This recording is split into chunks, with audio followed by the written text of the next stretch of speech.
get.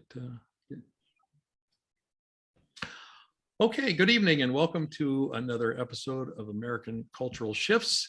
I have a very distinguished group to talk with this evening. I have Dr. Marlin Barber, a professor of history.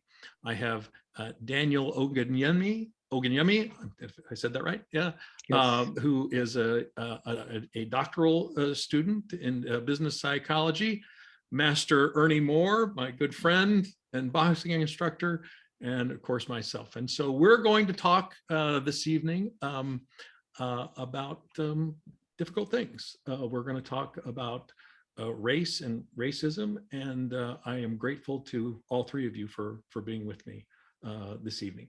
So here's one thing Ernie and I have talked about this in the past, and I'm just curious about you all's impression. Compared to stories that you might have heard from, say, your parents or grandparents, how much racism have you all faced in your lifetime, both as a child and into your professional adult lives? And what I'm getting at, is it similar? Is it more? Is it less? Is it different? Just tell me what your impressions are in comparison to those stories. Daniel, do you want to go first? Sure. I'll give a brief, talk a little briefly about my background. So my father is actually from Nigeria and came to this country to pursue education. And he is also a professor and has been teaching for as long as and longer than I can remember. And so between that and my mom is from the States, so there are different upbringing, obviously, but really what my parents tried to do was set us up to have a life better than they did, at least in their upbringing, which I think is the goal probably of every parent. But a lot of what I'm currently learning, it's funny, I was in a conversation with someone earlier talking about a lot of the sacrifices that I learned about. I am learning that my dad made. He literally put his career on, not just on pause. He kind of forwent some of his goals for the sake of his family. So I think there was a lot of experiences that my dad had being from a foreign country and working in higher education. There are particular experiences that my mom had growing up in Chicago area, but really more so the Northeast and Boston area, that they tried their best to make sure that we did things like dress like this. And you know, for picture day, we were always, well, our friends had on their cool t-shirts and their nice jeans and all the things, we were dressed like this for picture day. And we had pretty strict curfews and things like that. So I think there was a lot that I would hate to say we were shielded by any means, because that's not necessarily the case. But now into adulthood, and of course having a family of my own, one of the things that I'm really learning is that my parents were trying to set us up so we wouldn't necessarily have to experience some of the things in which they experienced. My mom segregated a school, integrated a school whenever she was in elementary. She was the first Black kid to go to that school.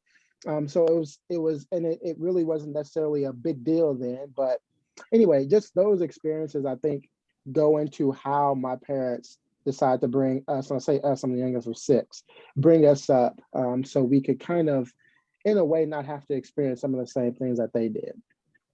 So Daniel, their stories, there were some tough moments, I gather, that they shared with you. And you grew up in Louisiana then, is that right? Yes. So had they come from the Northeast down to the South at some point to when you were born and raised you there? Yeah, so my parents met in Illinois. So my dad got his bachelor's and master's from in Alabama, and then went to Illinois, which is where he met my mom. And then my mom had my 2 oldest sisters, and then they had my oldest brother moved to Michigan and then moved down to Louisiana. So that's where I was born and raised. I never knew anything other than Louisiana until I got to Missouri. Missouri. Guys, you're almost a native now, Daniel, if you're saying Missouri. At least I did it right. So when you say, Daniel, that they protected you, how would they do that? How would they try to, what do I want to say, prevent some of those experiences? What did they put you in certain schools? Did they, what did they do you think? So I think that started, well, for me, especially before I was born. So my dad had a pretty good gig in Michigan. He worked for a pretty decent research institution, and they decided they did not want to raise a family in Detroit area.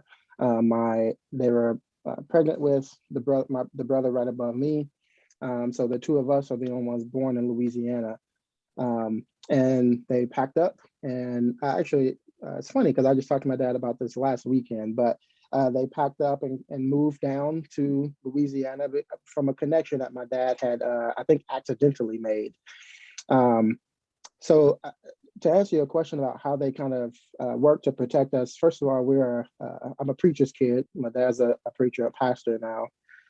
So if you have any preacher's kids or pastor's kids that listen, that follow you, they'll know exactly what that means. But for those of your listeners that may not, that means we were always at church, always.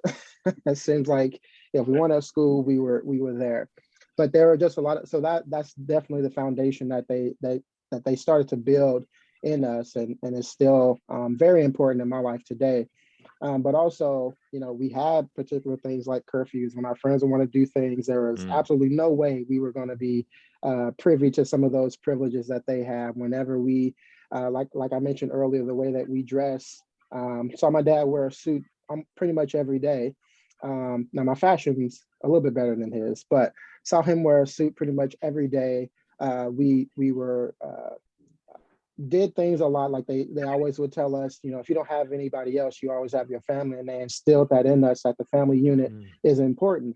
And again, a lot of their tactics I didn't really understand until now. I'm starting to understand more and more about why they said no to so many things, about why we ate home cooked meals all the time, why we couldn't say particular things. When we were at school, we were to respect our teachers as if they were our parents. I literally remember my parents telling me that they are your parents whenever you're at school. Really instill respect, really instill this sense of pride, not in the sense of arrogance, but in the sense of, we carry a name that may or may not be unique in America. And if we have the same, if people saw that last name, they more than likely knew, at least for me, they knew my dad, they knew my mom, they knew my brothers, they knew my sisters. And so I was representing something bigger than me. So it was a lot of it really, Alan, I'm still discovering and trying to figure out what all they were doing to protect us and push us into the type of life that would be conducive into adulthood. Yeah, so that's very interesting. Daniel, I had read this earlier. On a per capita basis, do you know who has the highest percentage of professional degrees, law degrees, and medical degrees ethnically in this country? It's Nigerians. On Dr. a per capita Lawyer, basis, engineer. it's what's that? A lot of, if you talk to any Nigerians and some from other foreign countries, they say their career choices are either doctor, lawyer, or engineer. Yeah. It's interesting. Culturally, Nigerians, or I should say culturally, ethnically, Nigerians have been enormously successful throughout in the U.S. That's really interesting. So, Marlin, tell me about that same question. Your stories compared to your parents or grandparents. My parents, both native Missourians, also from, and they're from rural Southeast Missouri, so the Boot Heel. Both of my parents actually experienced integration. My dad's a little bit older than my mom, but they both were part of integration in the 60s. So they definitely experienced that. I think my mom had a tougher go at it than my dad. But my dad, some of the things that he told me about, he served during Vietnam, and he told me about, and I talked to him about this all the time. but he talks about how there was that divide, that racial divide in Vietnam amongst the American GIs to the point, and he was actually there when King was assassinated, and he was telling me about how basically a race riot was erupting amongst the encampments there between the Marines and the naval personnel, and even in the Army. So those are some things that he kind of shared with me, and not whenever I was growing up, but as I got older, I found out about these kind of similar to Daniel's story. I mean, some of these things kind of were revealed to me as I was an adult during my adulthood. Now, what they did was they actually moved from a really, really small town to Cape Girardeau, Missouri, which is where I grew up. I was born in the Boot Heel, but I was about 2 years old, and then moved to Cape Girardeau. Now, they deliberately moved to a county, or out into the county, into a more rural part of where we live. And when they enrolled me in elementary school, it was a kindergarten through 8th grade school. When they enrolled me, I was the only Black child at this school. And so in that sense, my experiences were a bit similar. Now, I don't know if I was the first person to integrate this school, but I do know that there were hardly any other Black children in this school. And I remember, even to this day, in kindergarten, having a conversation with another child about my identity. And I know that you said that you hold a law degree, but apparently I like to argue as well, because she was saying that, well, you're Black, and I was like, well, no, I'm brown, because I'm looking at my skin, I'm actually brown, So but those types of conversations were had in school, and so I think in that sense my experiences were a bit similar. There were always incidents on buses where I would have to deal with issues of race, and I was aware, very much aware of being one of the very few individuals of color in that school. High school was better, because then I went into the town, and so the high school was way more diverse and actually much larger. And actually Cape Girardeau is more diverse than Springfield when it comes to issues of race and different races. So, that was a much different situation. However, the thing that I also found was that because I had not been around a lot of Black children in school, that being in that school setting and then adjusting to the number of Black children in that school, that presented an issue in and of itself. Now, I was always around family, and I'm from a big, big family. And so I always had lots of cousins and aunts and uncles. And so that wasn't so much the issue, but I'd never really been around that many Black people in a school setting. And so that was an adjustment for me whenever it comes to race. And I don't know if my parents had to deal with anything like that. So I would say that that's also kind of a difference whenever it comes to my experiences. Marlon, when you shared those stories with your parents, I mean, you had an interaction at school or something, what would they say? What was their counsel? And I still hold this today. I mean, it was always, along the lines of, well, first off, you greet people with love. You greet people with compassion. You greet people with empathy, even if they don't greet you in that same way. And so very similar to Daniel's background, I was raised in a household. I wouldn't say it definitely wasn't a pastor's home, but I would definitely say it was a home filled with Christianity. And, it was always about greeting people with love and compassion, and treating people how you want to be treated or you wish to be treated. And so that was, kind of what I took from those conversations. And what I also took was that, people are always going to, or there will always be some people that will have an issue with you no matter what it is, whether it's your skin color, whether it's how you talk, whether it's how you dress. People are always going to try to find something. The thing is that you can't let those things deter you from the goals and aspirations that you have. And so persevering and overcoming obstacles, finding solutions was always something else that my parents instilled in me. And so how to deal with those things, you meet people with compassion. You also understand that there may be something else. And this is as I got older, there may be other things that are driving these how people treat you, or if they mistreat you. Right. There may be other things going on there that may have absolutely nothing to do with you. And then that you can't let those things deter you or make you so angry that you lose control. And then all of a sudden, you become labeled as the problem kid. You become labeled as the individual who was, volatile, the angry black man, if you will. And so it was about keeping, it's all right to get mad. It's all right to get upset, but you do need to work on keeping, your emotions and your frustration in check to some degree. So that's Marlin. You must have had other conversations with other black kids, black teenagers about these same issues. I doubt all of them agreed with your way or your family's way of handling them. Correct. Tell me about those interactions, those conversations that you had. Well, and it was really along those same lines. I wouldn't have responded that way, or I would have done this, or I would have. And I even got some of that from my cousins, and relatives. Well, I wouldn't have reacted that way.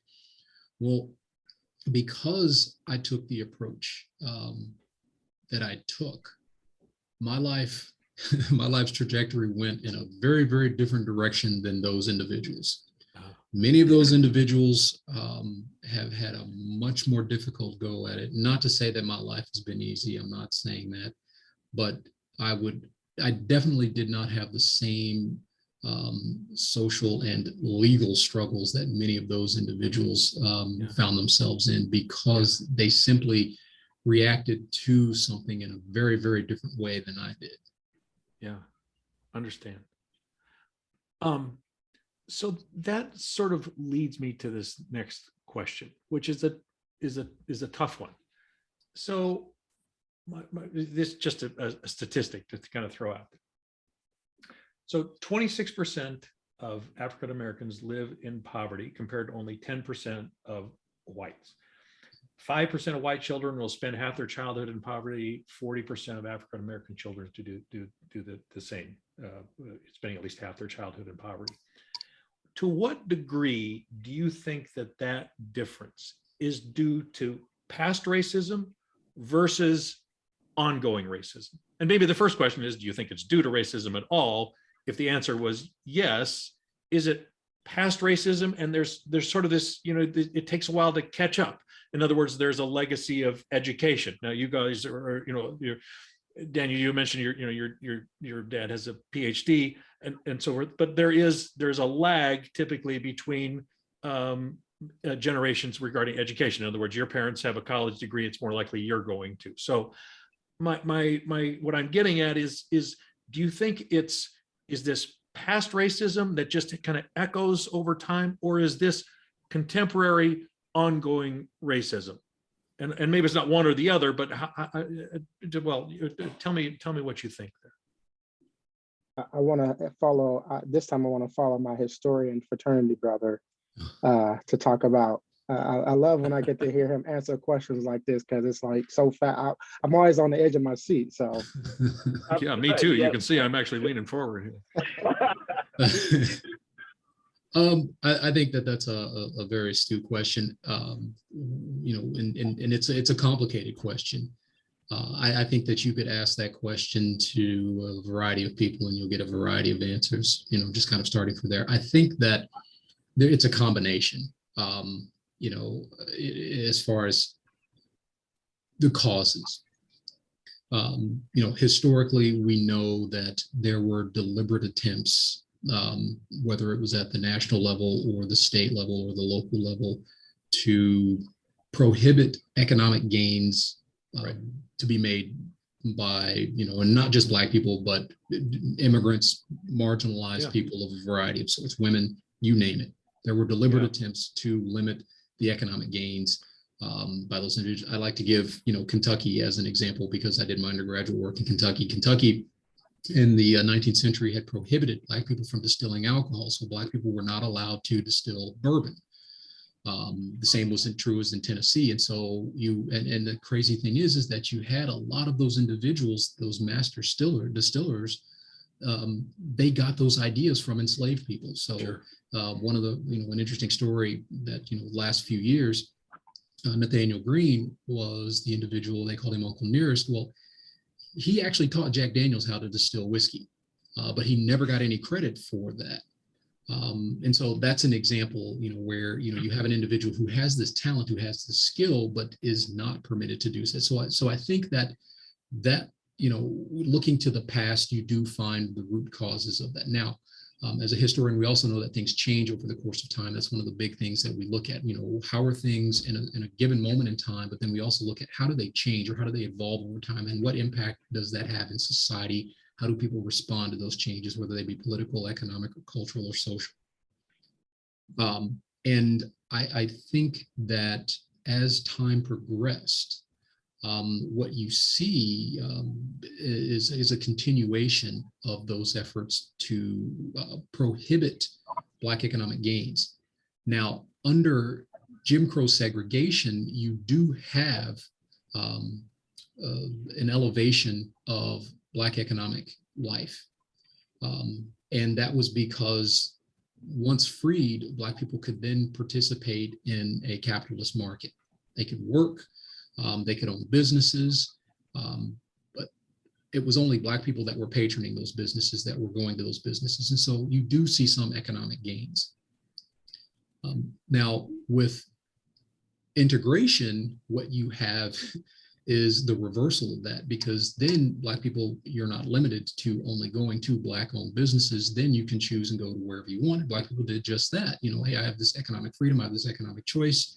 And to some degree, that also included being able to move and live in whatever neighborhoods, generally speaking, wherever you wanted. Now we also know about redlining and all of that, which has an impact, but that's going down a different line of thinking. But Black people were able to, to make those gains. However, integration kind of pulled that back.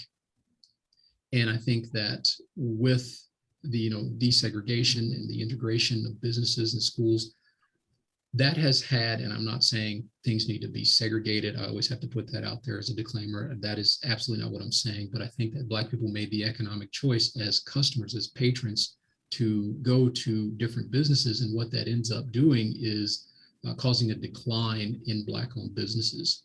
And so the little wealth that was made during the period of Jim Crow segregation, it is not sustained. And so an adverse impact of integration was the decline of Black-owned businesses. You also see the decline in institutions of education for Black individuals, HBCUs. The talent and or not all the talent, but a lot of the talent, a lot of the the intellectual horsepower, if you will, leaves those institutions.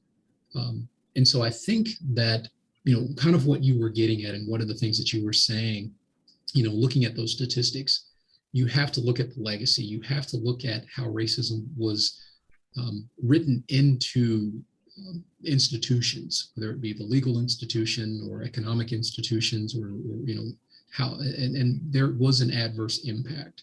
And I think that, the legacy of that is a big part of the reason why individuals, there's such a large economic gap between whites and Black Americans today.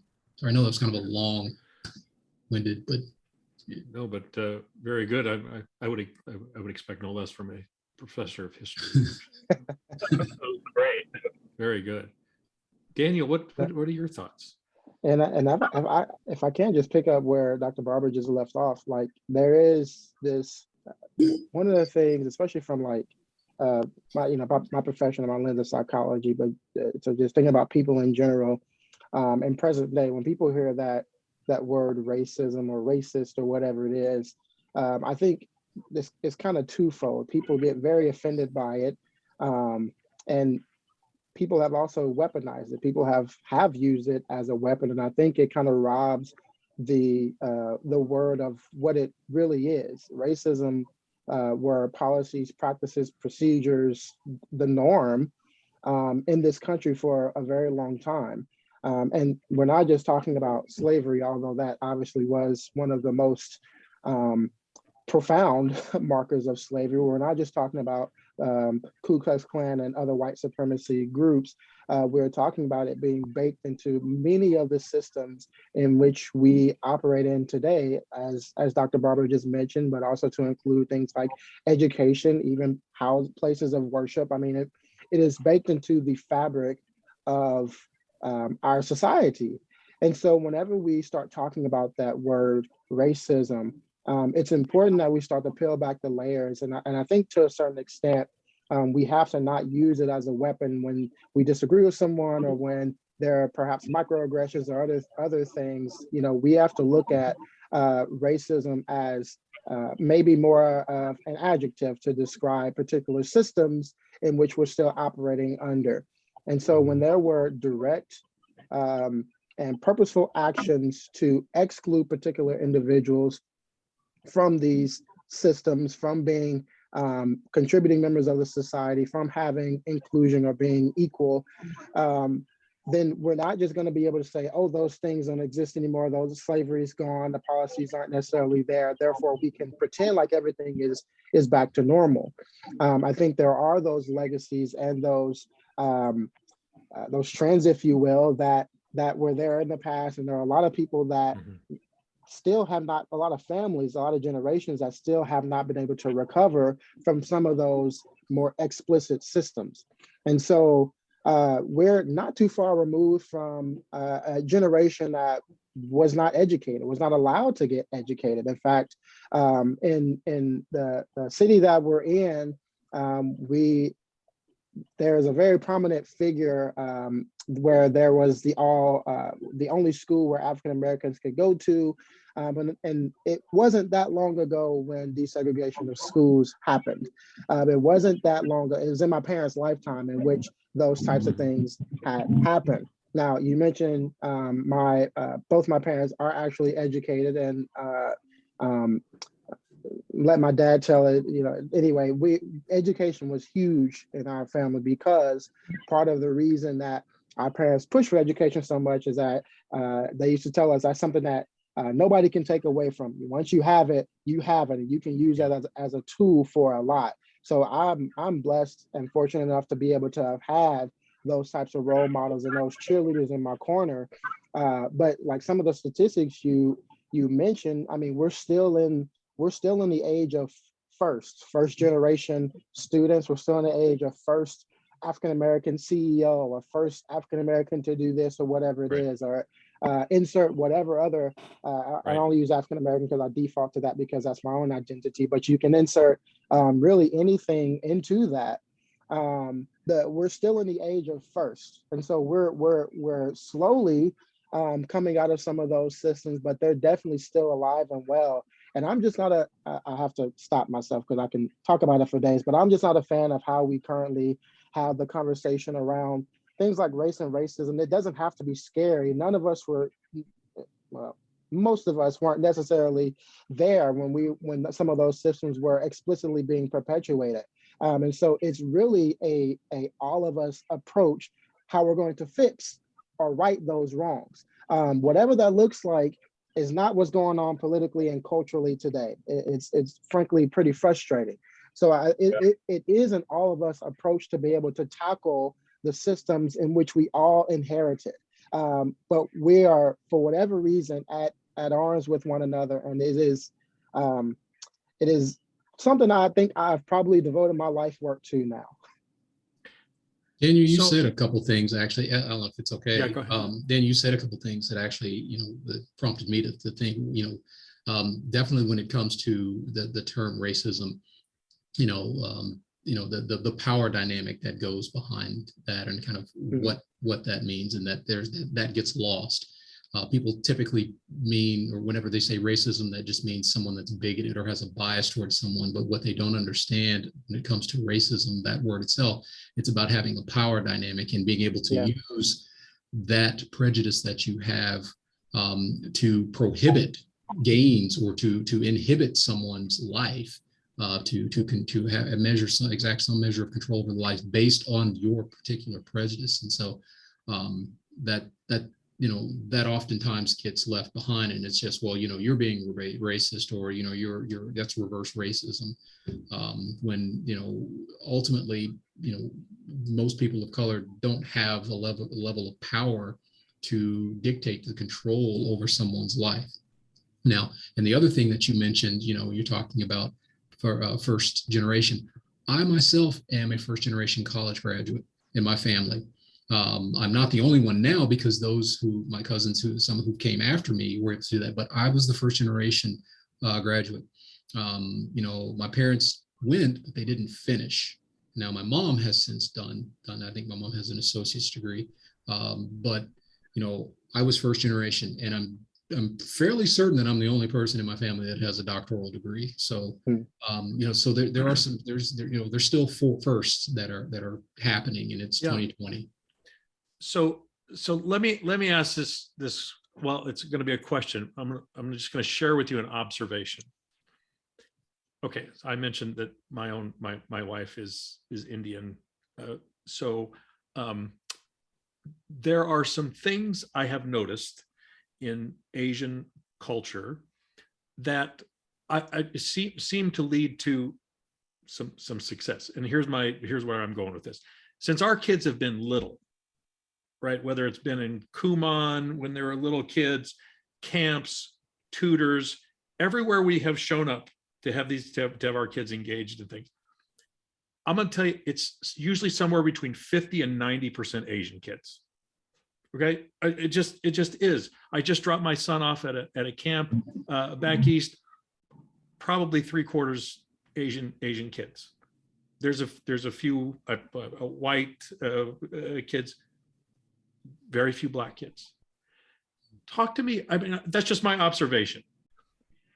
What I'm getting at is culturally, and I know this is true in the Asian education, is just very important to them. I'm talking to two individuals, one with a PhD and one getting their PhD. So this is a question a little bit misplaced. But tell me, how do you feel that education is valued in Black culture in comparison? Well, maybe not in comparison, but how do you think it is valued? What's your impression of where does education fall in the priority list? Do you sense? From what I can tell, it's still very much so a vibrant thing. I mean, it is something that is ingrained. You go get an education. It is something that, again, it's for many of our predecessors, some of which are still living. A lot of them weren't even allowed to get an education, and because of that, they were robbed of many. Because at some point, education began to be sort of a concrete way of saying, well, you're unqualified, you're not able to do this because everybody else has X, Y, Z, and now you don't. Well, that's kind of messed up in many ways. I was going to use a more intellectual word, but frankly, it's just messed up, because not only am I not qualified on paper, I can't even get that education. Right. And so because it was used as such a tool to say, no, you're not qualified, you can't do this, now it's being ingrained that you pretty much have to get an education. Like, this is something that is still going to help our community move forward. It's something that's still going to help us to be able to unlock a lot of those doors that we weren't previously able to open. And that sounds like for both of you, that was a message that your family was very strong on, right? Yeah, education is a key, that is a cornerstone. Yes, although I think that while I do believe that at its core, I also believe that, at least in my family and my experiences, when I was growing up, I believe that there were individuals in my family that kind of saw something in me that was always a part of the conversations that they had with me. So all the aunts and uncles, and my dad's one of 15, my mom's one of 7. So again, big family. But they, my relatives recognized something in me. And even to this day, and I'm 49 years old, that, they talk to me differently.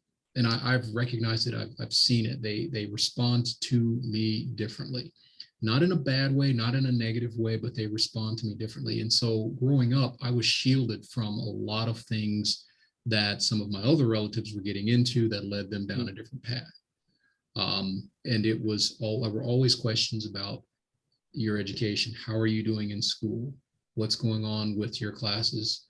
How are you doing in school? And so, I think that, and I began to recognize that the older I got, that and you internalized that message, Marlon, yes, right? I mean, when it wasn't just I'll take care of that. Like that was important to you, right. It absolutely it became absolutely important, and so that was the emphasis. Now, what I also find very interesting is that I believe that there's starting to be a shift. And Daniel, I'm not trying to speak to anybody else, or Ernie, I'm not trying to speak to, but I've noticed this in my family. There's kind of been a push, almost anti-intellectualism. Once you get to a certain point, it's like, well, now you think you know everything. Well, no, I don't. I mean, I'm doing what you encouraged me to do. I went out and I, pushed and I got this advanced degree and I did what I'm supposed to do. And now whenever I have conversations with you, it's like, well, you think you know everything. You just, and so there's this, you think you're better than us. There's this, there's this dichotomy or something that's going on there. It's almost anti-intellectualism. Yeah, it's I've seen that too, and it's really interesting that that you say that, and yeah, it is interesting. I want to hit on something, a word you used earlier, Dr. Allen. You said internalize that message that Dr. Barber was hearing, and I was actually going to use internalize in a different sense when we're talking about, because one of the things you'll hear when we're talking about things like racism, oppression, particular systems that weren't necessarily set up for a lot of people will say, well, those things aren't in place now. We've tried to put programs in place and things like that, and we're still not getting the diversity of the numbers that we're hoping to see because of whatever. And so then that refuels or reinvites the opportunity to say, well, I just think it's just because Black people are lazy or they don't want better for themselves or anything like that. And what we have to understand is when you thumb someone down for so long, this isn't particularly aimed at one person, right? It's not aimed at an individual, but I hope that we can all agree from our wonderful history lessons that we may or may not get from Dr. Barber, but our wonderful history education.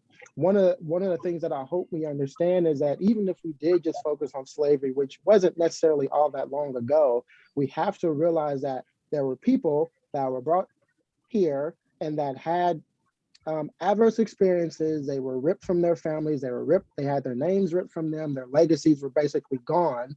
And even if we just agree that that's the only thing that separated the races from a social standpoint, we have to understand that people begin to internalize that. We as humans, you can only hear something for so long before you believe it or before it starts to, in a way, make sense to you, and you begin to act that way. We saw this with like the term ghetto and welfare queens and the war on drugs and all these things in which when you put a narrative out there, it tends to, the self-fulfilling prophecy is one of the terms we use in the behavioral health field. So it's or the behavioral sciences field. So it blows my mind that people can't necessarily understand it. And one of the tactics that I try to use is educating people about how we operate as humans, how we learn, the type of biases and stereotypes that we have, because guess what? We all have them. Yes. And we will forever have them. We will forever have biases, stereotypes, and all these things.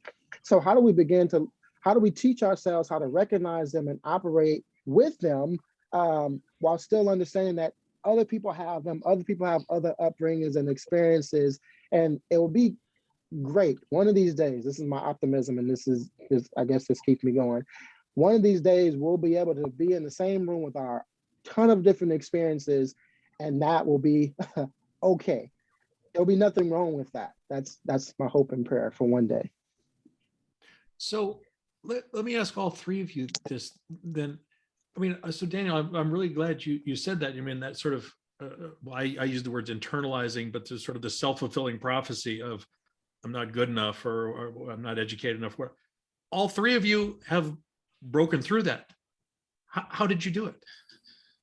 Well, and I think that people will also point to individuals like the three of us, or some of the individuals that we know here in Springfield that we associate with, and say, well, see, here are examples that it can be done. Therefore, these statistics that you pointed out, these poverty, or the fact that people are still falling prey to social justice or criminal justice issues, well, those are all just made up. Those are all just myths, because you have these individuals here. You have someone who holds a PhD, you have someone who owns their own business, someone who's working towards a PhD.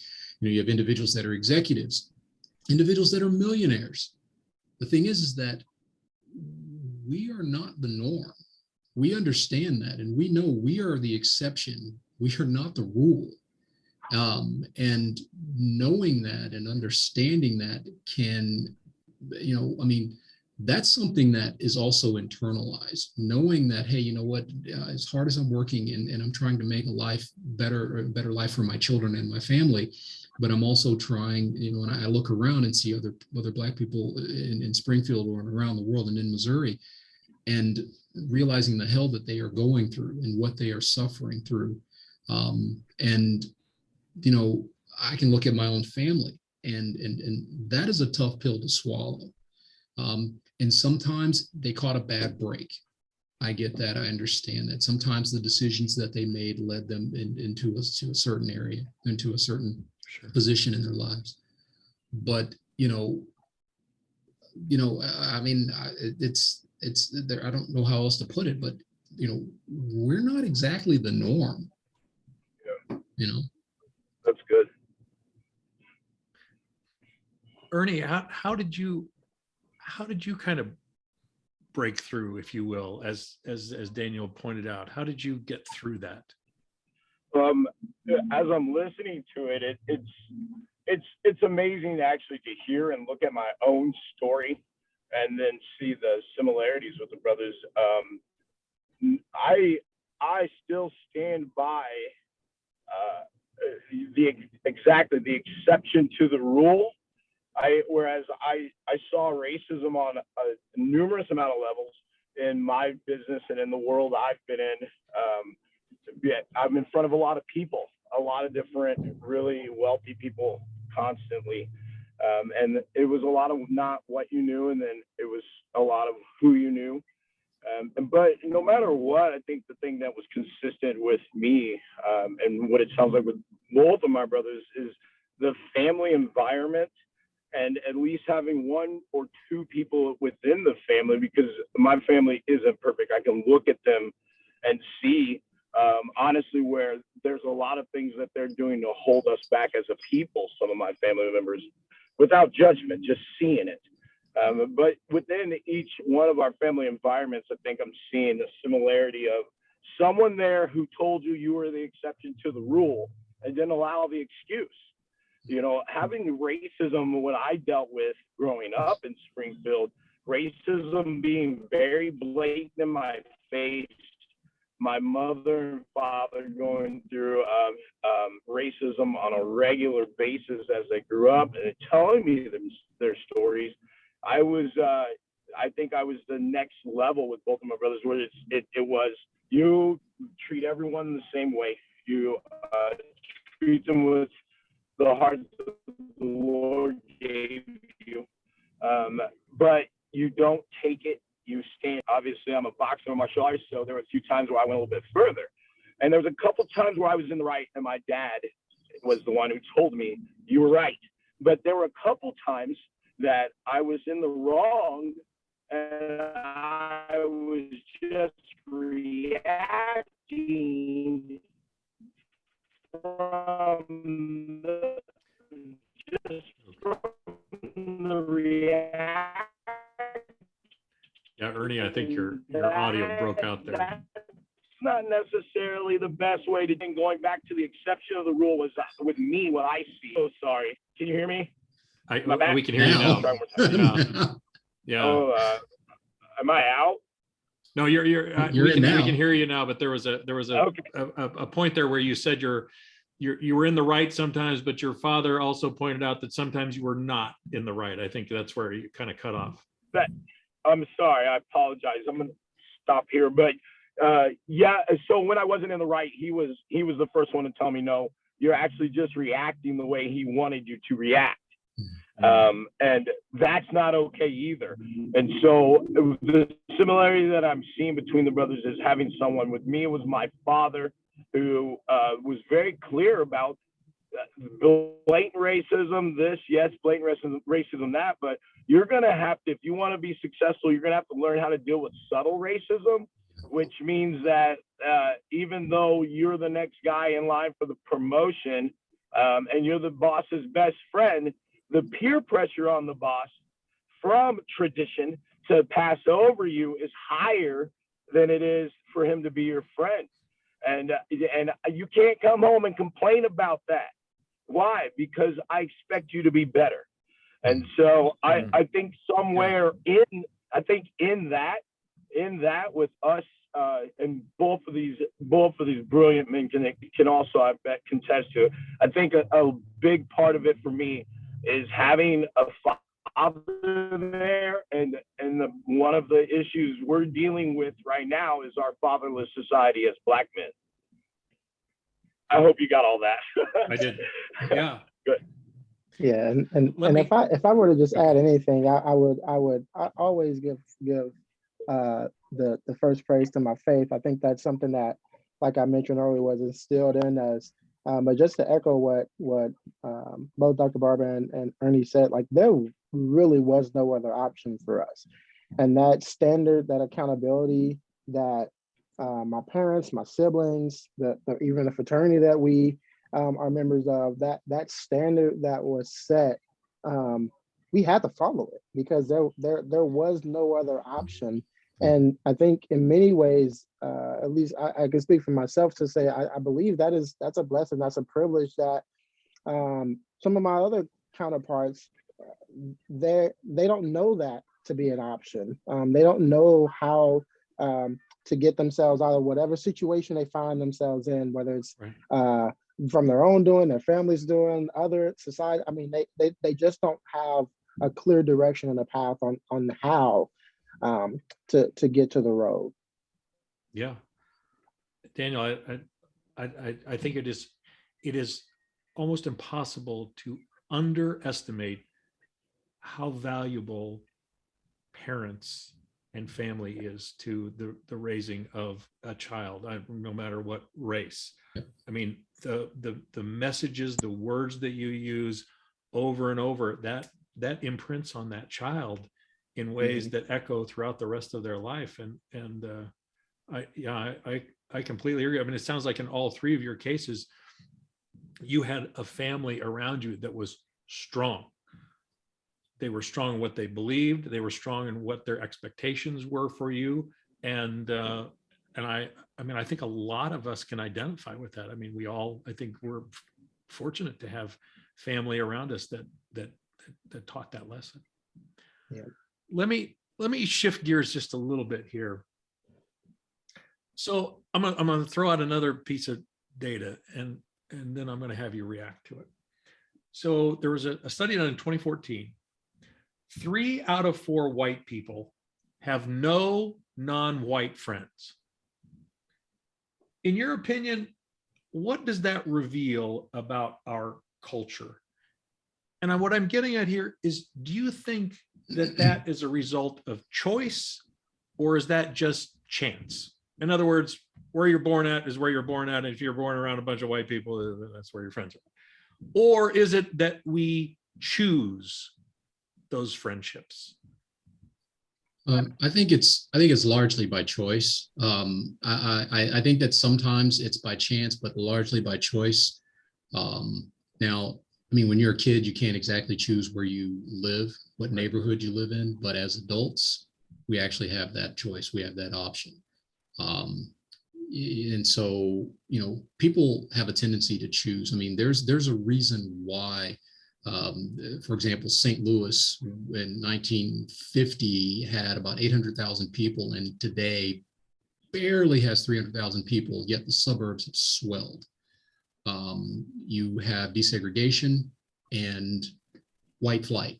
So those individuals left that city. The same was true of basically every Midwestern city. And, you know, so people are segregating. And so you don't have de jure segregation, you have de facto segregation.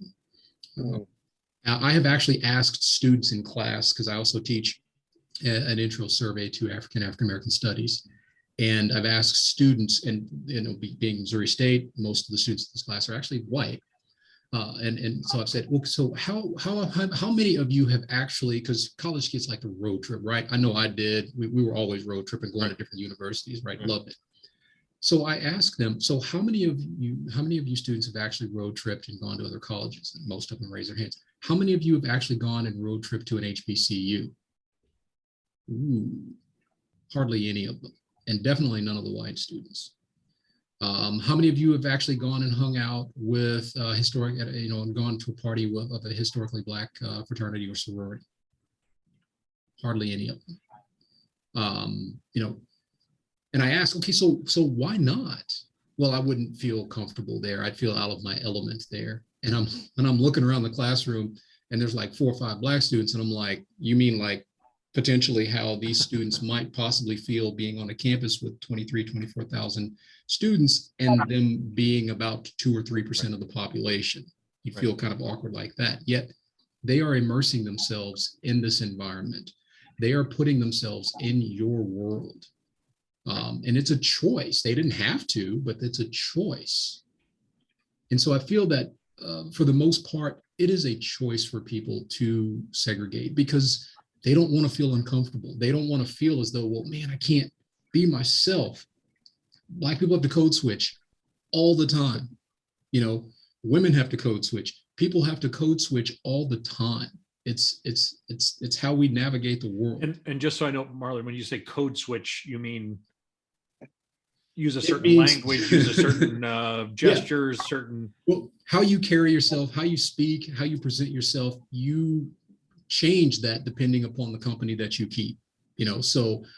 For example, I am not going to behave the same way in front of my class. I'm not going to speak the same way in front of my class as I would with my fraternity brothers in a different setting. I wouldn't act or behave the same way with my parents as I would with my children. So it's just, I got but that's just the nature of things. But, ultimately people are choosing whether to associate with individuals different from themselves or not, in my opinion. It's not the same thing going to a Mexican restaurant. I'm sorry, that's terrible. That's not the same thing. That's not immersing yourself in someone else's culture.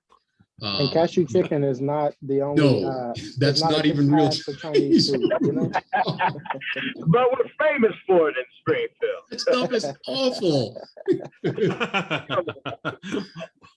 But I think like it. I try to give people the benefit of the doubt of people don't know what they don't know. So you really don't know what your, that's why we say implicit bias. That's why we say stereotypes, because those things like that happen implicitly, unconsciously. They develop and we don't necessarily try, and unchecked, that becomes truth to us. And so we operate only in the things that we know, and we don't operate in the things that we don't know. I mean, that's just how it is. However, we are way too global and connected now. You can talk to somebody from across the globe that you don't know. We're just that. You can play a video game with someone from across the globe. We are literally that connected. So I don't know that the excuse is necessarily there anymore. People don't. There are some of us that didn't have the luxury of growing up and not being in a culture that wasn't just ours. You had to learn how to be immersed into the dominant culture because you didn't really have a choice anyway. And honestly, until I moved up here, I really didn't know what it was like to be the only person of color in the room. And I didn't, it took me a couple years to realize how one, how prevalent it was, and two, how uncomfortable it was to be the only person of color in the room. And like I said, I didn't even realize it for the longest until it's like, wait a minute, what's going on? And it was because of some of the associations I even started to make, some of the things that the lens that I picked up. And it was just because of I grew up around an HBCU. That's where my dad's a professor. So I'd seen and been around Black leaders literally my entire life. And 3 years of being in Southwest Missouri and getting involved, I did not realize how much of a toll it was starting to take on my own perspective and a number of different things. So that Daniel, discomfort talk is about only going to that help us toll, grow. if you would. So 2 or 3 years, and you said that it was taking a toll on you. Like, Sure. talk about that. What was changing? So I go to a conference in Atlanta, and long story short, I recognize that a lot of the speakers happen to be persons of color. A national child welfare organization. I worked for the CEO as a Black female, which I can't name you too many of those. I just can't. So I was stoked to meet her. I noticed that a lot of the speakers were persons of color, and I realized sitting in the middle of that conference that they weren't talking about diversity. And that's when it all kind of hit me that I got conditioned to, when I saw a person of color, particularly a Black person in Springfield, talking about anything on a panel, a speech, anything, their expectation is that they were going to be talking about diversity. And so like that really started to make me think like, wow, I can't even. It made me question being here and being involved, really. And then I ran for school board. I was that last year or the year before, and that was even more interesting. And so for me, it made me wonder, like, am I asked to do things because of the hard work, because of the education, because of the experiences, because of the connections, because of the networking, or am I asked to do it because I'm Black? Am I asked to do it because I might fill a quota or a goal, or because people feel like I'll bring a particular perspective or picture? So and I don't want to think that way, because I think when you talk about exposure, when people are not exposed, they don't know. And sometimes they operate in ways that they think is right. They're well-meaning, they have good intentions, but when it lands, it's like, dang, it kind of makes, in many ways, it's made me question my entire identity, in both personally and socially in some of the spaces. So it's kind of unfortunate, but I think that exposure is what's really important, and it's how we learn, because again, our brains only know what our brains know. So you're saying, Daniel, that there are times here in Southwest Missouri anyway, where you feel like, do they want me here for my ideas, or they want me here because they need diversity? Yeah, and as much as I don't like thinking like that, I really don't. I mean, that's something that I never thought I would say. I never thought I would get to that point. I'd heard some of my peers saying, oh, they just want me here for that, or for a good photo op. I had heard that, but I hadn't necessarily thought I experienced it. And in many ways, people will look at some skin folk, as we call them, will look at me kind of sideways and say, "Oh, you're doing all this and doing all that. I don't know why." And I get it. Sometimes it can be a little selloutish, is what some people may call it, but. I didn't see it. I didn't think that way until a couple of very just a couple of experiences that stand out. So I don't know. I still kind of go back and forth and ebb and flow, and I err on the side of people genuinely want me and others to be around and want us there for our expertise. But I'm probably more protective over referrals and connections I make, particularly with persons of color. Because I don't want them to feel that same type of pressure. So, Daniel, you raise an interesting point or topic that I've thought about, and I don't want to put words in your mouth here, so don't let me do that. Tell me if this is not right. What I kind of hear you saying is that there's sort of a natural affinity for people that we think are like us. Mhm. Is that right? Yes. So I've read a little bit about this and written a little bit about it. So, the ironic thing is that all four of us sitting on this Zoom call, as well as everybody else in Springfield and everywhere else in the world, 99.9% of our DNA is exactly the same. We all have two eyes and two ears, and we hear in stereo, and all those things are exactly the same. But we do tend to focus on the differences. We focus on skin color, texture of our hair, the gods we pray to, whatever it is. We are the most successful animals on the planet because we're so good at collaborating with each other. We're so good at dividing up labor and assigning things, and I mean it's remarkable. But we at the flip side of that coin is that we reserve that affinity for people that we think are in some way like us, that we identify with, that get us. Do you think, given that, and I gather from your shaking of your head, you sort of agree,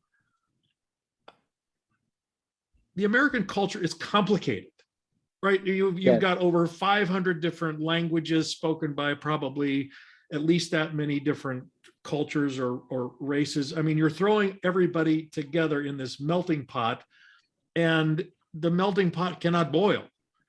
It's got to kind of simmer, if you will. Are we at the breaking point, do you think, in that way? I mean, do you think our culture has become so diverse that we can't agree about anything anymore? And I'm not talking just about black, white here. I mean, when I talk about 500 languages and 500 cultures, that's obviously a lot more than just that, we're just picking out two. But what do you think in that regard? Are you pessimistic about that?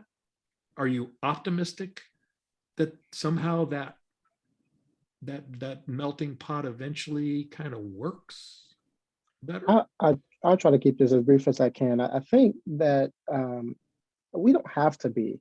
I think we're becoming more and more diverse, and there's this fear that diversity is bad, or diversity is a threat, or it's an attack, or it'll necessarily strip opportunities away from others. And when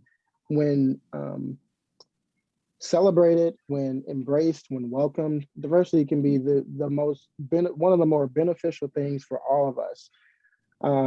So I don't really know. I don't understand why there's such a blowback. I mean, I have my thoughts, but I don't really understand why there has to be such a blowback to diversity. We are becoming more diverse, but there is not a great delineation of power and opportunities. Those aren't necessarily becoming more diverse, particularly with our highest paid CEOs or our decision makers or our politicians. That's still very much so homogenous in many ways. And as long as that remains not so diverse, we still have some climbing and some work to do. But for whatever reason, there is this fear that diversity is bad, and diversity it doesn't have to be bad. It can be great. It can be wonderful.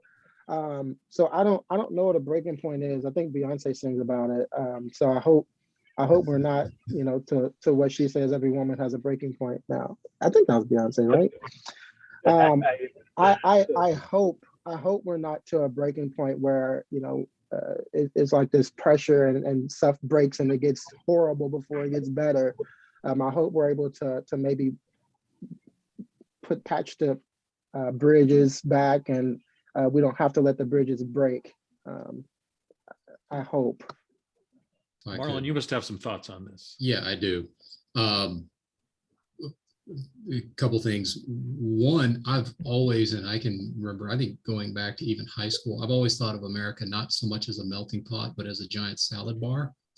That occasionally you will have, I don't know, the olives fall into the lettuce, or the carrots fall into the cheese, and so that's where you get a little bit of the mixing. But for the most part, people tend to stay with their own. Yeah. So not so much a melting pot. Also, what exactly is American culture? And that's a rhetorical question. what exactly is that? What exactly does that mean? And so, people, you can ask that to 20 different people and you're going to get 20 different possible responses. There might be some overlap, but there's 20 different possible. So I don't think Americans fully actually even know what their culture is, for one. That's just my opinion. And two or three, I think that overcoming this will take Americans and the world for that matter, but definitely Americans overcoming a zero-sum mindset, meaning that anything that is gained, if you're talking about diversity or inclusion, anything that is gained by one group has to come at a loss from another group. And I think that fear, that fear of change, that fear of loss of control is something that Americans have to overcome. Americans are a fearful, paranoid. We just are. We've always been fearful and paranoid. I mean, you can go back to the colonial period. People were afraid. They're afraid of losing their economic viability. I mean, that's the reason the revolution started. You had rich white guys in America that were pissed off at rich white guys in England and just drugged the poor people into it. That's what the revolution was about ultimately, when you boil it down. But there's this zero-sum mindset that people have, that if there are any gains by any marginalized group, whether they be recent immigrants from Central and South America, whether they be Asian immigrants, whether they be Black people, whether they be women, if there are any gains made by those groups, then it has to come at a loss for mainstream America. And people are holding on to that with all the vigor that they possibly can. And it is boiling into an anger because fear, not to kind of go off on the Star Wars tangent, but fear is leading to anger, and that's going to lead to violence. And just my thoughts on that. Marlin, is that a human trait, an American trait? I think it's human trait. I think humans, we have a tendency, many humans and many civilizations have this as well. I mean, I lead my U.S. history survey talking about how Europeans and the Atlantic world developed a zero-sum mindset where they were fighting over resources. And whoever controlled the most resources was able to build the best navy, to build the best military, and then they would be able to dominate the seas. But it leads to this competition between European nations, and they're rushing to find the next big score, and they're conquering the indigenous people. They're enslaving Africans, it's all about economics. And so, I think that there's this zero-sum game, if you will, that Americans are involved in without even really knowing it, for the most part. And it's leading to fear of loss of control, fear of loss of resources, fear that somebody else is going to take over and implement their ideas and their beliefs. And then there won't be an American culture. Well, you can't even define what an American culture is anymore. Yeah. Do you have some thoughts on that, Ernie? Yeah, I do. I want to add to the word, just thinking about the word diversity. Not everyone has the privilege, but I've had the privilege of being able to travel around the world, Australia, Germany, and I've trained with a lot of really traditional martial arts masters. What I realize is I love the UFC. I love the new age martial arts, but there's nothing better for me as a martial artist than I come to you humbly, and I want to learn your culture, your language, so you teach me the way that I would be taught. And having the privilege of being able to see other cultures is awesome. And what the reason I said diversity, what crosses my mind is there a moment where the word diversity gets replaced because, is it okay to celebrate your culture? I personally don't have a problem with a Korean man celebrating and being a proud Korean man, a white man being proud white pride, black men black pride. I don't see a problem in being proud of who you are, where you come from. The word diversity to me means being able to explore the idea of you grew up differently. And so I always try to, I've had a unique perspective on it to where I've myself humbled myself and been engulfed in these different cultures. And even then, it wasn't a replacement of Black pride and an installation of, Korean pride. It was, this is who we are. This is why we're a pride people. This is why we act this way. What about you? Even when I went to Australia, when I was in Australia, the unique thing about Australia was no one ever asked me, and talked to me really about my race. They talked to me about being an American. When I traveled to Germany, no one came up to me and asked me about my race. They asked me if I was American, whether it was, something along those lines. And so, again, just looking at how diverse we are, looking at who we are and what the word united America is supposed to mean, it's difficult to see or to realize that there is a line sometimes with some people in that word where diversity isn't, that doesn't mean the same to them. Diversity means, this is my pride, that's your pride, I'm not going to listen or learn. So I'm just looking at the line of that, basically. So, Ernie, that raises a question in my head. So, just an observation here.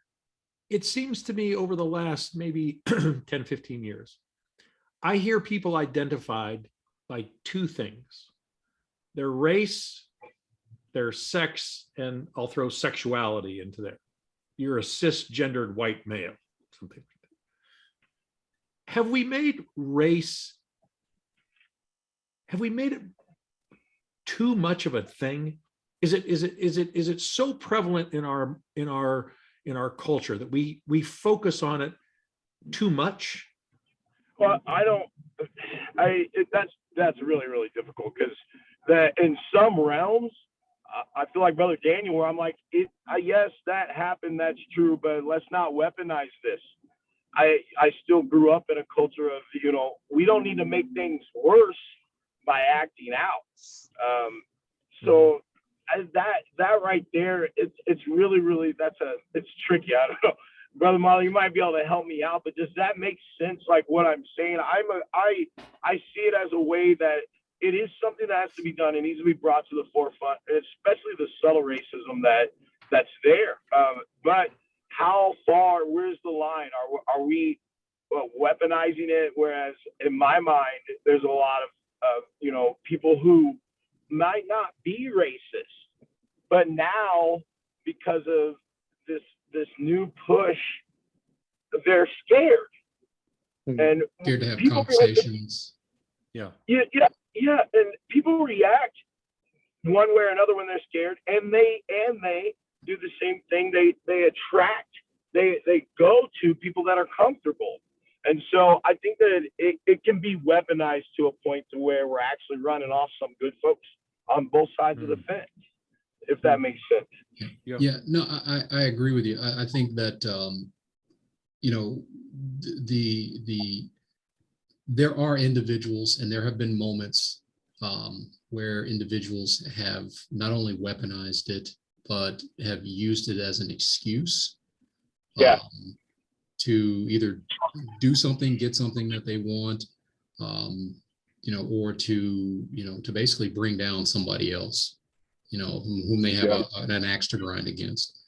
I think you need to take those on a case-by-case basis, on a case-by-case basis. I don't think that you can just make a blanket statement and say something like, talking about diversity is, it's about using or only about race, because it's not. As a historian, that was, I think it was it Nicole Hannah-Jones, the 1619 Project.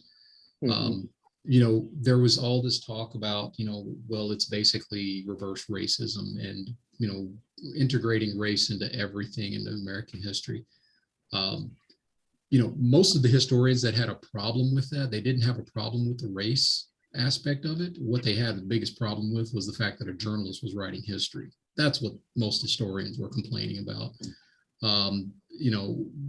Black historians really didn't chime in on that, because it's like, look, if this is what she's going to write about and what she's going to talk about, fantastic. I mean, there are some flaws in it, but we can glean something from this.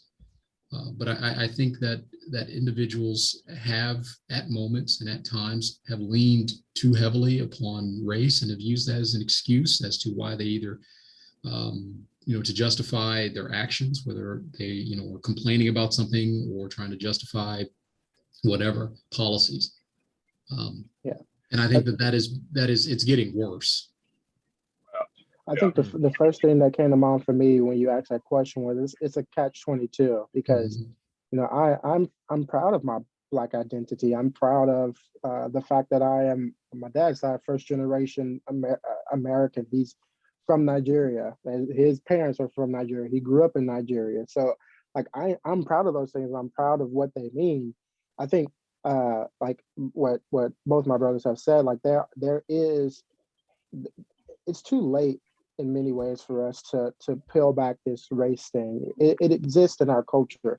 It exists in American culture in ways, at least from my understanding, that it doesn't exist in other countries and other cultures. Castes and economic systems definitely exist, and it is somewhat universal. But race is one thing that's pretty unique to us, and we unfortunately have things in our past that force it to the forefront in many instances. But it does not have to be, neither is it the only identity. I'm not just Black. There are many other things about me that are of equal or pretty close importance to me. I'm a husband. That's very important to me. I'm a father. That's very important to me. If nothing else. So I love to talk about being a husband and a dad more than I like talking about my race in many cases. So it is. I think there's an element of our historical past that makes us have to hyper focus on race at times.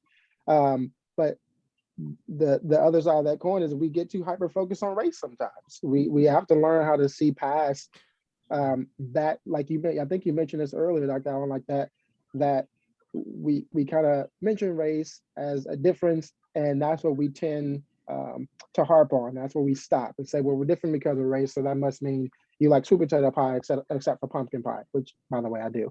But we kind of let those types of differences stop us, and instead of exploring it and being able to laugh about it, you know what I mean? Like being able to laugh about the fact that I had pumpkin pie for the first time not too long ago, and it was an experience, you know what I mean? And that a lot of people don't know what sweet potato pie is.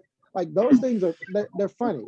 They can be funny. They can be a great way to have conversations, and we don't always have to talk about the dark side of race in our past. We can learn how to celebrate it and be humans more than anything. Well, Daniel, I'm glad you said that, because I'm going to say something that I'm going to risk sounding too much, like Kumbaya, Dr. Phil, Oprah here when I say this. Did you say Kumbaya? Yes, I said Kumbaya. I don't know. Am I allowed to say that, Ernie? You were allowed to say. I just want to know what school you learned that from. It's probably church camp when I was a kid, I think. But so Daniel, what I often think about when you say that is that, okay, so you like sweet potato pie and I was raised on pumpkin pie. So what? Like there's differences. You look different than I do. I look different from my wife. So what? In many ways, I think, why have we created some of the problems that we have? Marlin alluded to this earlier. It's a zero-sum game.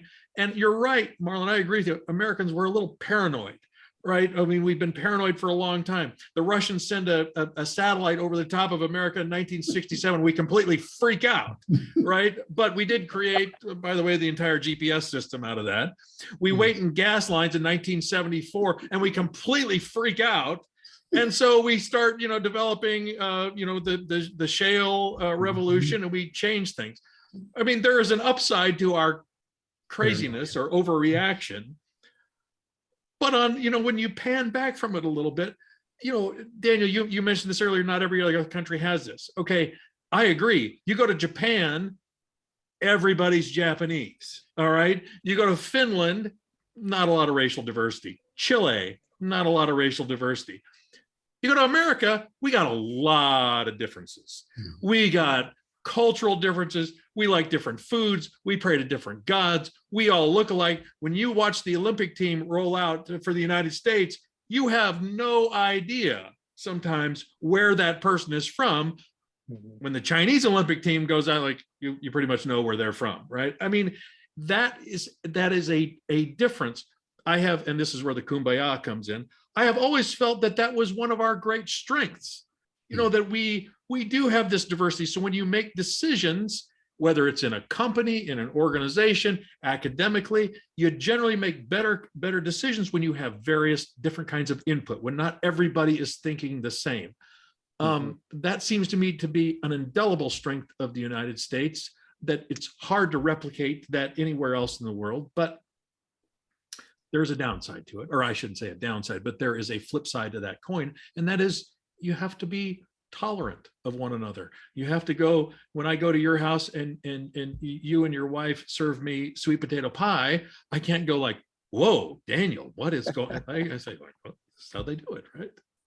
I hope that's not an oversimplification of a very complicated issue, but no, but I think you're onto something. We could and should be in a place to where that diversity is celebrated and embraced.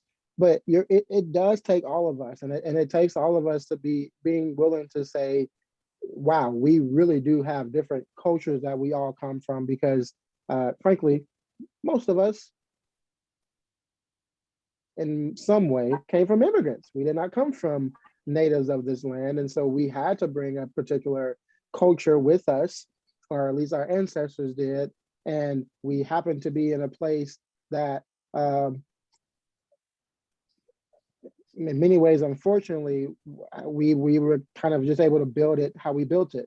There was no code, right? There really isn't a ton of things to be American proud about, especially in relation to other countries, especially more collectivist societies. So like we that could be, and many people come to America or are glad to be in America because we are the land of the free and the home of the brave, right? Where you can pull yourself up out of bootstraps and live in the American dream. Like people chase that, people long for it. yeah. But when that's not reality for some people, when it's not wanted by some people, that's when I will use the term downside. That's when a downside comes in, where it's like, you know, in many ways, maybe diversity is made out to be such a negative thing because we're all not on the same page on how beautiful it could be. And I think to add to that, I think sometimes what ends up happening is that Americans celebrate diversity when it's convenient. You know, it's, you know, when it's the Olympics, sure. When it's sometimes a photo op, sure. You know, when it's convenient, Americans have a tendency, and I think that this would be true of other, you know, multifaceted civilizations, when it's convenient. But I think there has to be an appreciation of that diversity, not simply a tolerance. I, for one, have never liked the term tolerance because, you know, I tolerate a headache. I tolerate my young puppy chewing on my hand. But there eventually will need to come a level of not just acceptance, but appreciation of those differences. And I think once we can get to a point of actually appreciating our differences, and embracing our differences and just realizing, hey, you know what, we all bring something, you know, unique to the table whenever we have these conversations, whenever we engage with each other, then I think that's when, you know, when people you have to be willing to let your guard down to be able to do that. And that's also asking a lot. But I think that once we get to that point, then, you know, we'll really begin to make some progress. And guys, we've gone way longer than I probably thought we would, and I really appreciate that. Can I pull this around full circle from what you said there, Marlin? So, you know, we kind of started out here with a comparison between, say, your generation, your parents' generation, your grandparents' education, or a generation, I'm sorry, do you feel like we're on the right trajectory? Are we getting better with regard to, tolerance is the wrong word, but are we better today than we were a generation ago in this regard, or not? Or are we getting worse? Daniel, you're not sure. I'm really not.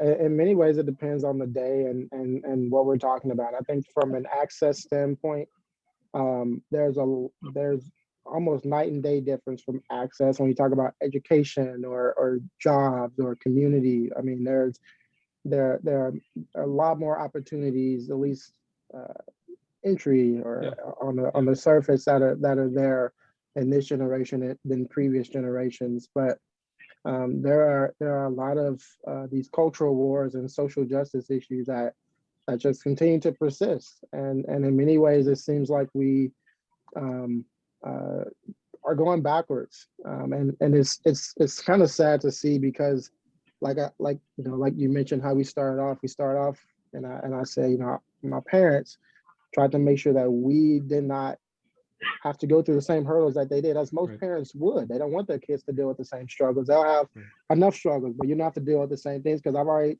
pretty much figured this out.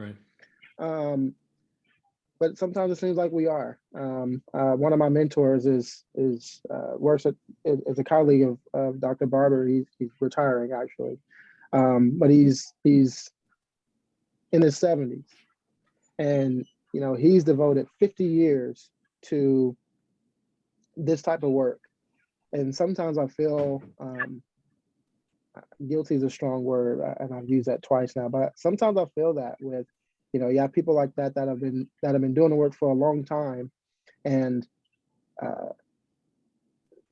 sometimes it seems like it's just for in vain, which he would never say that, and I certainly wouldn't believe that. But I am unsure. I am unsure what our status is. Marlin, how do you feel? Sometimes I think that we have regressed, and as Daniel mentioned it, sometimes it just depends upon the day. I believe that there have been gains that have been made. I believe that, if you're talking about individuals, and I will just point to myself that, I've been blessed. I've been privileged. I've, been able to overcome obstacles and situations that others that were my peers growing up, and in my families didn't necessarily, make it through. They're still stuck in the muck, if you will. So I believe that there are, again, individuals, the three of us, Daniel and Ernie and myself on this podcast, that, I think that we are, again, being the exceptions, you can see how, hey, it's possible, it can be done.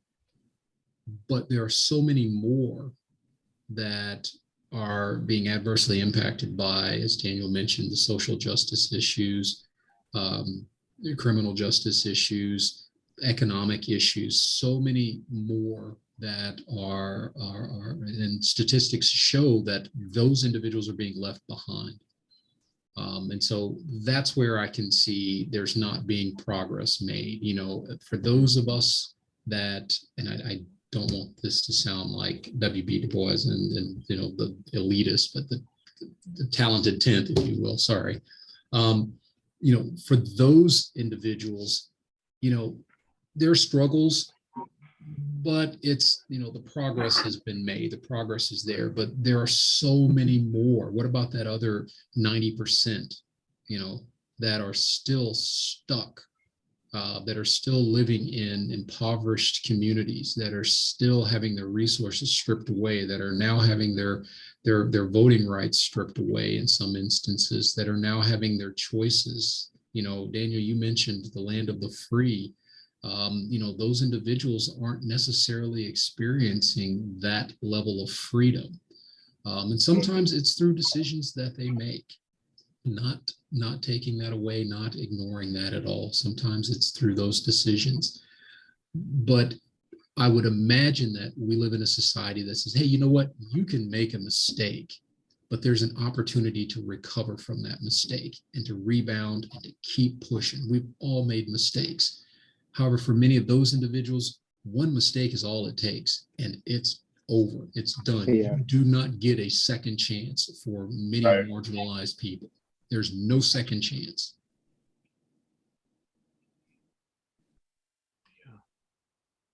I agree. That's a very good point, Marlon. I didn't lose you, did I? Yeah, we didn't hear that, Ernie. Go ahead. Oh, I was making sure I didn't lose you. I am blessed to have both of these brothers on this call because they're explaining it. It's hard to understand and hard to explain it and explain the thought processes behind it because of feeling and seeing where there isn't progress. There's more areas to see that in than they're seeing progress. So just to add to it very, very briefly, the only thing that I would say that's really positive progressively is just seeing and being able to start these conversations. Just at least right now, this conversation is real. In the 80s, this conversation wasn't happening. This was me coming home from the skate party and my dad saying, okay, who said that? Tomorrow, go punch him in the nose or whatever. Right now, at least this conversation is real, and I punched people in the nose, got punched, all that stuff. And there were also times where dad told me I was in the wrong. And I went through all of that so that my children would have it better and they wouldn't have to see and suffer. So it's eye-opening to see that they're still walking through these things. So seeing that part of it makes it hard to actually see that the fact that we're on the call with you and at least discussing it, that's progression. That's a win. And I'm still trying because of that fact of being the only Black person, not a lot of the time in every situation. You can't harp on that. You have to know who you are and understand that this means I'm better, not better, but this means I'm gifted enough to be here. I deserve to be here type of a thought process. And so I'm keeping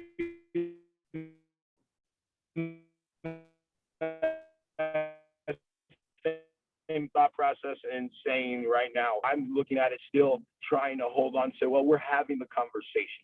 And so I have a 10-year-old nephew. He's mixed.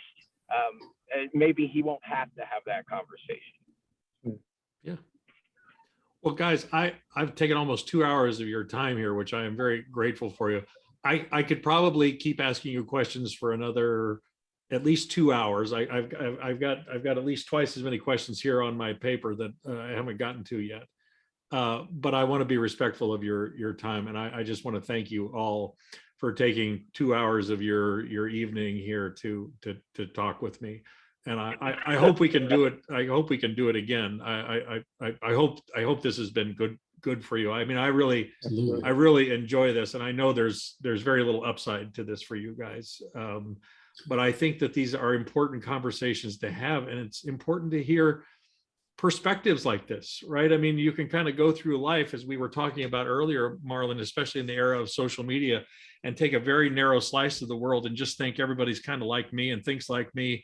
But until you get sort of challenged, there's not much reason to move from that position. So I really appreciate that, and I hope the people listening to this also feel that same kind of impact that I do.